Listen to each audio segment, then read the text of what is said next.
In the next couple of weeks, the government are going to try to pass this bill. What do they say it does? Well, they say that it is a bill aimed primarily at expanding safeguards for participants and introducing new penalties on providers and those that do the wrong thing. I've spent a bit of time looking at this piece of legislation and I have some concerns. Although I will acknowledge that a lot of what is here reflects what the community has been asking for a while, things that would make the NDIS safer and protect participants more effectively. But what are the concerns? And also, what are the missed opportunities of this legislation? If you are somebody who sees harm or wrongdoing occurring within the NDIS, you shouldn't be punished for speaking up, right? Like, that's a pretty basic idea.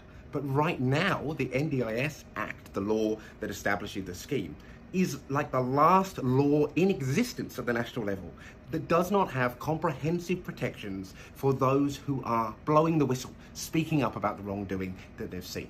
The result of this gap is that people don't feel that they are safe to speak up about what they are seeing. And they often feel that they have to choose between their job security, their financial security, and telling the truth. And that is never something, a decision, a choice that anyone should really have to make. The good news is that while this legislation is passing through the Parliament, we could amend the bill to add these protections in. It's quite easy to do. The government knows how to do it. They recently introduced these protections in the aged care reforms that they passed through last year. It can easily be done with the effect that people who are speaking up will then have the protections when they do so. And the more harm that is reported, the more accountability and justice that can be introduced. There's also a concern with this bill, though. This bill introduces new expanded powers to make information requests. Now, information requests are sometimes very routine. The agency asks for a bit of info and it is provided and often resolved quite quickly. The problem with this bill is that these new expanded powers could cover really detailed pieces of information like bank histories or therapy notes, for example.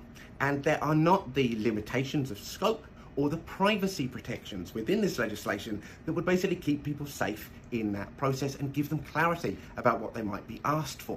Now, this sets up a situation where somebody might be asked, a participant or a provider, for some information that they are not able to provide the agency, not because they don't want to, but because that information doesn't exist or isn't recorded in exactly the way the agency requires and requests it. At the moment, there is no process in this legislation that then allows you to say, hey, I can't give you that information, but can I give you something else? And if you don't provide that information, then your claim may not be paid, leading to you being without the service and support that you might need or the payment for your time.